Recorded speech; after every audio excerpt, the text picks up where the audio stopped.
দক্ষিণ ত্রিপুরায় একদিনে উন্নয়ন, ক্রীড়া এবং সাংগঠনিক এই তিন ক্ষেত্রেই ব্যস্ত সময় কাটালেন মুখ্যমন্ত্রী প্রফেসর ডক্টর মানিক সাহা। শুক্রবার শান্তির বাজার, রেশমুখ ও বিলোনিয়া সফর করে একাধিক সরকারি কর্মসূচিতে অংশ নেওয়ার পাশাপাশি বিজেপির সাংগঠনিক বৈঠকেও যোগ দেন তিনি। দিনের শুরুতে শান্তির বাজারের তুই কুর্ম বিদ্যালয় মাঠে দক্ষিণ ত্রিপুরা জেলার জন্য প্রায় 178 কোটি টাকার বিভিন্ন উন্নয়ন প্রকল্পের উদ্বোধন ও ভিত্তিপ্রস্তর স্থাপন করেন মুখ্যমন্ত্রী। শিক্ষা, স্বাস্থ্য, সড়ক যোগাযোগ ও জনজাতি কল্যাণ সহ একাধিক ক্ষেত্রে নতুন প্রকল্পের সূচনা হয়। এরপর তিনি রেশমুখ বিদ্যাজ্যোতি উচ্চ মাধ্যমিক বিদ্যালয়ের অনুষ্ঠিত ৫ম রাজ্য স্তরের কুরাস চ্যাম্পিয়নশিপের উদ্বোধন করেন।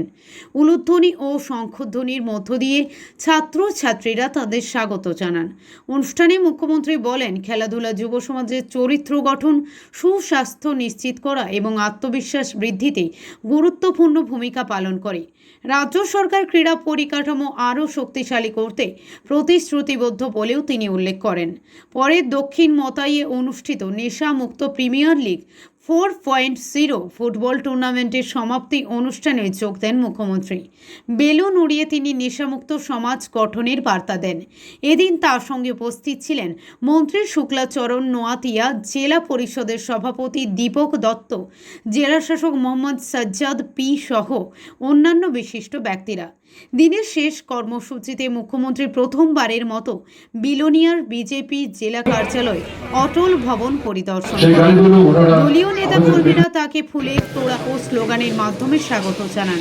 পরে বন্ধ দরজার বৈঠকে জেলা ও মণ্ডল নেতৃত্বের সঙ্গে সাংগঠনিক আলোচনা করেন তিনি এবং আগামী দিনের কর্মপরিকল্পনা নিয়ে গুরুত্বপূর্ণ দিক নির্দেশনা প্রদান করেন।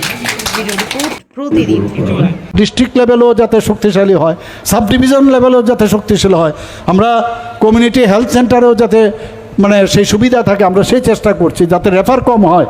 তো সেই জায়গায় আমরা এই শুধু কাজ করছি। যারা এইমসের সাথে আমরা মৌ করেছি, অনেক পেশেন্ট আছে কোথায় কোথায় বাইরে যায়।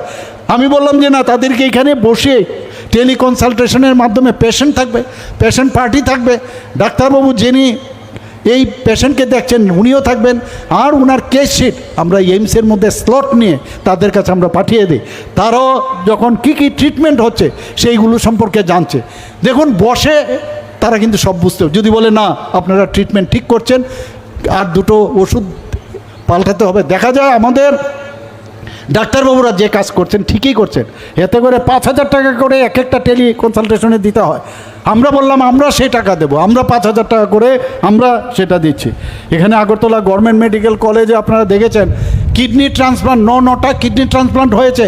যারা দিয়েছেন তারাও ভালো রয়েছেন এবং যারা পেয়েছেন তারাও ভালো আছেন। আমরা সেখানে আজকে আমরা ভাবছি যে আগামী দিন ড্রিম দেখতে হবে, স্বপ্ন দেখতে হবে। আমরা এখানে কেন না লিভার ট্রান্সপ্লান্ট হবে না, এখানে কেন না হার্ট ট্রান্সপ্লান্ট হবে না। এইভাবে আমাদের এখানে আজকে আমাদের সময়ে মাত্র 11টা থেকে 13টা আমাদের এমবিবিএস সিট ছিল। এখন ত্রিপুরাতে কত এমবিবিএসের সিট? 550টা। বিডিএসের সিট একটা ছিল, আজকে সেখানে আমাদের 63টা সিট হয়েছে বন্ধুগণ, শুধু ত্রিপুরাতে। আজকে এখানে আয়ুর্বেদিক কলেজ আমরা তৈরি করছি, এখানে তেপানিয়াতে, উদয়পুরে আমাদের হোমিওপ্যাথিক মেডিকেল কলেজ তৈরি করছি আমরা রেন্টার্স কলোনিতে। একের পর এক এতগুলো এএনএম, জিএনএম, স্বাস্থ্যক্ষেত্রে তো বিরাট উন্নত হয়েছে। আমি বারবার বলছি যে নতুন একটা, যেহেতু আমাদের কম্পিটিশন চলে এসছে, সেই জায়গায় আজকে কর্পোরেট স্টাইলে যেন হসপিটাল হয় সেই চিন্তাভাবনা আমরা করছি। কিছুদিন আগে আপনারা দেখেছেন জ্যাকসন গেটের সামনে কাছারিপট্টি, সেখানে 50 বেডের একটা নতুন স্টাইলে আমরা এখানে হসপিটাল করেছি। আপনারা যদি কেউ না গিয়ে থাকেন তাহলে দেখবেন। ডেন্টাল কলেজে গেলে এত সুন্দর একটা কলেজ ত্রিপুরাতে হতে পারে ভাবা যায় না। আরও 202 কোটি টাকা আমরা পেয়েছি। আমরা ডি অ্যাডিকশন সেন্টারের জন্য বিভিন্ন জেলার মধ্যে 8টা ডি অ্যাডিকশন সেন্টার 20 কোটি টাকা করে আমরা খরচ করছি।